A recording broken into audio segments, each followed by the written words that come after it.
Child of the 80s, television was our daily slavery. High fructose. Alright, what's up? It's Bipolar with the homie TV Damage. and we about to break down a little stuff about the sanctuary city. You know how the SPD are supposedly supposed to stay out of ICE affairs and deportation affairs. Well, we were at a public meeting and we talked to a few community members, and this is what they had to say. As people have been now sharing stories with us, what became clear and came out is it's no longer because at first we were suspecting maybe it's ICE, like putting on clothes that sometimes say in the back police, and that's what people are seeing. But what we understood now is there's been cars that have been spotted at those raids where it's our own law enforcement. Seattle police are actually, cars are outside, so it's not really just ICE. So there's some kind of partnership and some kind of gray area that we're not all too 100% sure of what's happening as we speak. So now it seems like multiple occasions of seeing SPD work with ICE on deportation. And it's supposed to be a sanctuary city, but, you know, politicians tend to have a reputation to, lie. And it seems like Murray is going down that pattern pretty hard. What do you think?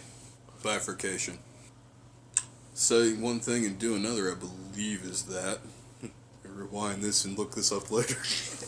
But yeah, how do I feel about that? Largely appalled, disgusted. Unfortunately, none of that is surprise, is what I feel. Not really surprised. I've seen Murray more or less flip-flop when the community finally engaged him at his house about the juvie being built. One that was deceptively billed as, I believe, the Children and Families Initiative. It had nothing in its initial language about, hey, guess what? We're going to build a place to lock up all the children of color of Seattle, basically. It's more or less how it works. Like, if you ever look at the statistics, if you ever look at how it goes down with these places, like, they definitely target the less fortunate, the poor. Pretty much, I'd say, you could even go as far as to say they're targeting the kids that they don't figure are going to be really employable in the future.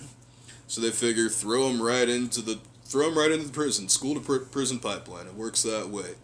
I heard plenty of stories about, you know, even teachers try to like set up their own little like cases against kids, honestly, and then they're asking other kids to snitch for them. It's remarkable. The same thing is he talked about when he got called out about the juvenile. It was an interesting time because he was talking about how to keep Washington a hate-free area, and that was when Murray got called out one of the last times. And it was really interesting how he was speaking like he's trying to not go with the Trump administration, and how he's not trying to go with the Trump regime, and how like he's trying to be different from that. But obviously, as we see, his SPD, his police aren't being any different than that. His police are working with ICE, and the city is supposed to be a safe place, which sounds more like a trap where you can say, come here, it'll be safe, and then you will hand them right over to ICE. And it's ridiculous and shows how treacherous the city is as a whole. I mean, it's pretty bad, and this is like the pattern of the city. And I'm not really surprised to see this of Murray. I really think it's pretty expected, actually. So Seems to be like, I guess, par for course, status quo, all that. Yeah. Yeah. The same thing. I guess duplicity. Duplicity is actually, duplicitousness is what I was really getting at there, and that's a good way of describing Murray's process, I guess. You know, yeah, like you said, talks up a good game, sanctuary city. You have all these people that are supposed to be feeling safe here. But, you know, Seattle just, Ed Murray, the Seattle Police Department, working with ICE, I mean, they basically just did all the people who sought sanctuary in a supposedly safe city and did them just like Austin, Los Angeles Police Department, Austin Police Department. They've been working with ICE, and those are supposedly sanctuary cities as well. So, yeah, it seems to me that we're following the tide of the rest of the country, even though we're supposedly a city that's not like the rest of the country, and supposedly the forefront of the anti-Trump resistance. As laughable as that is. Exactly, and I think one thing is I want to end on this note. This is cool, but like it's all about public opinion. They're trying to pull games. You know what I mean? The thing is, all it is co-opting the struggle of grassroots organizers that have been fighting against these systems, and then them trying to act like they're coming up with these ideas. Trying to act like they're coming up with these ideas when they're really just concessions. So if y'all can do me a favor, in the comment section, leave what you think we should do, what direction we could do to change the direction this society, this city, this country is going. Do you think it's legislation, or do you think it's like grassroots coming up and building from the bottom? Let us know. You like this? Hit that like button. Especially that, you know, all the Murray supporters just disliked us, so we're probably at 15 dislikes right now, but whatever.